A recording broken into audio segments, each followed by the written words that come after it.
ಈ ಸೃಷ್ಟಿ ಅಷ್ಟು ರಹಸ್ಯವಾಗಿದೆ. ದೇವರು ಈ ಜಗತ್ತಿನಲ್ಲಿ ಮತ್ತು ಜೀವನದಲ್ಲಿ ಅತ್ಯಂತ ರಹಸ್ಯವನ್ನು ತುಂಬಿಟ್ಟು ನಮಗೆಲ್ಲ ಕಳಿಸಿದ್ದಾನೆ ಈ ಜಗತ್ತಿಗೆ. ನೀವು ಮನುಷ್ಯನ ದೇಹವನ್ನೇ ತೆಗೆದುಕೊಳ್ಳಿ, ದೇವರು ಇದರಲ್ಲಿ ಎಂಥ ಅದ್ಭುತವಾದ ವೈಶಿಷ್ಟ್ಯವಾಗಿರುವಂಥ ರಹಸ್ಯ ಈ ದೇಹ ಮನ ಬುದ್ಧಿಗಳಲ್ಲಿಟ್ಟು ಕಳಿಸಿದ್ದಾನೆ ದೇವರು. ಈ ದೇಹ ಇದೆ. ನೀವೊಂದು ಮೋಟರ್ ಸೈಕಲ್ ತಗೊಂಡು ಹೋಗ್ತೀರ,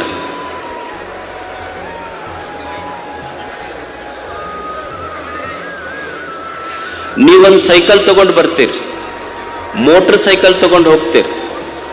ಮೋಟರ್ ಸೈಕಲ್ ತಗೊಂಡು ಹೋಗುವಾಗ ಸುಮ್ಮನೆ ಒಂದು ಸಣ್ಣ ಮುಳ್ಳು ಚುಚ್ಚಿದ್ರ ನಿಮ್ಮ ಮೋಟರ್ ಸೈಕಲ್ ಟ್ಯೂಬ್ ಪಂಚರ್ ಆಗ್ತದೆ. ಏನು ಬಹಳ ದೊಡ್ಡದಿಲ್ಲ, ಒಂದು ಸಣ್ಣ ಮುಳ್ಳು ಚುಚ್ಚಿದ್ರೆ ತೂತು ಬೀಳ್ತೈತಲ್ಲ, ಒಂದು ಸಣ್ಣ ಮುಳ್ಳಿನ ತೂತು ಬಿದ್ದ್ರ ಒಂದು ಮೋಟಾರ್ ಸೈಕಲ್ ಟ್ಯೂಬ್ ಪಂಚರ್ ಆಗ್ತೈತಿ.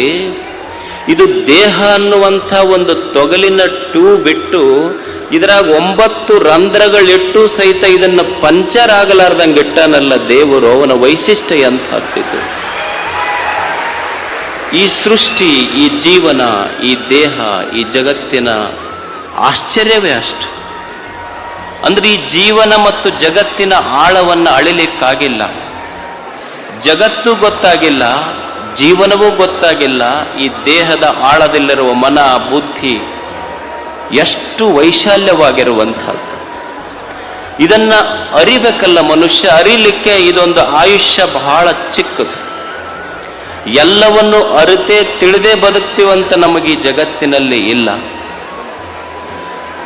ಇದನ್ನ ಅರಿಬೇಕಾದ್ರೆ ಏನು ಮಾಡಬೇಕು, ತಿಳಿಬೇಕಾದ್ರೆ ಏನು ಮಾಡಬೇಕು? ನಮಗೆಲ್ಲರಿಗೆ ಅಪೇಕ್ಷೆ ಇದೆಯಲ್ಲ, ಈ ಜೀವನ ಯಾಕೆ ಭಗವಂತ ನಮಗೊಂದು ಜೀವನವನ್ನು ಕೊಟ್ಟಿದ್ದಾನೆ? ಯಾಕೆ ನಮಗೆ ಹುಟ್ಟಾತು? ಹುಟ್ಟಾದ ಮೇಲೆ ಮತ್ತೆ ಯಾಕೆ ಸಾವು ಬರ್ತದೆ? ಈ ಹುಟ್ಟು ಸಾವುಗಳ ಮಧ್ಯದಲ್ಲಿ ನಾ ಏನು ಮಾಡಬೇಕು ಅನ್ನುವುದು ನಮಗೆ ಯಾರಿಗೆ ತಿಳಿದಿಲ್ಲ. ನಾಳೆಯ ಗರ್ಭದೊಳಗೆ ಏನಿದೆ ಅನ್ನೋದು ನಮಗೆ ಯಾರಿಗೆ ಅರ್ಥ ಆಗಿಲ್ಲ. ಈ ಜೀವನದ ರಹಸ್ಯವನ್ನು ತಿಳಿಸಿಕೊಡೋ ಒಬ್ಬ ಬೇಕಲ್ಲ. ಈಗ ನೀವೊಂದು ಕಾಡಿನೊಳಗೆ ಹೋಗ್ತೀರಿ, ಕಾಡಿನೊಳಗೆ ಹೋದಾಗ ನಿಮಗೆ ದಾರಿ ಗೊತ್ತಾಗೋದಿಲ್ಲ. ಯಾ ಕಡೆ ಹೋಗಬೇಕು, ದಾರಿ ಎಲ್ಲಿದೆ, ಊರಿಗೆ ಬಂದಿದ್ದೆಲ್ಲಿ, ನಾ ಎಲ್ಲಿಗೆ ಹೋಗಬೇಕು ಅನ್ನುವ ದಾರಿ ಗೊತ್ತಾಗೋದಿಲ್ಲ. ಒಂದು ದಟ್ಟ ಅರಣ್ಯ ಇರ್ತದೆ. ಅವಾಗ ನೀವೇನು ಮಾಡ್ತೀರಿ ಅಂದ್ರೆ, ದಾರಿ ಗೊತ್ತಾಗಲಿಲ್ಲ ಅಂದ್ರೆ ದಾರಿ ತೋರ್ಸೋದು ಬೇಕಲ್ಲ. ಒಂದು ದಾರಿ ತೋರಿಸಬೇಕಾಗಿತ್ತಂದ್ರೆ ನೀವು ಮೊಬೈಲ್ ಓಪನ್ ಮಾಡಿ ಗೂಗಲ್ ಅರ್ತ್ ತೆಗಿತೀರಿ. ಅಂದ್ರೆ ನಿಮಗೆ ಗೂಗಲ್ ಅರ್ತ್ ಏನು ಮಾಡ್ತದೆ? ನೀವು ಎಷ್ಟೇ ದಟ್ಟ ಅರಣ್ಯದಲ್ಲಿದ್ರೂ ಸಹಿತ ನಿಮಗೆ ಗೂಗಲ್ ಅರ್ತ್ ನಿಮಗೆ ಎಲ್ಲಿ ಹೋಗಬೇಕನ್ನುವ ದಾರಿ ತೋರಿಸ್ತದೆ.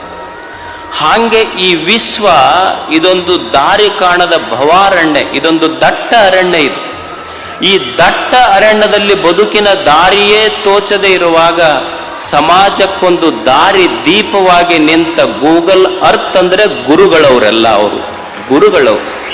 ಒಂದು ಗೂಗಲ್ ಅರ್ತ್ ಇದ್ದಂಗೆ ಎಷ್ಟು ಗುರುಗಳ ನೋಡಿ. 25 ವರ್ಷಗಳ ರಜತ ಸಮಾರಂಭ, ಏನೋ ಅದ್ಭುತವಾದ ವೇದಿಕೆ, ಎಷ್ಟು ಬಸ್ ನಿಂತಾವ.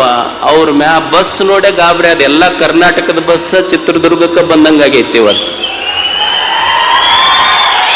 ಅವ್ರ ಮ್ಯಾಲ ನಿಮ್ಮ ಪ್ರೇಮ ಎಷ್ಟು, ಗುರುಗಳ ಮೇಲೆ ಭಕ್ತಿ ಎಷ್ಟು ನಿಂಬುದು.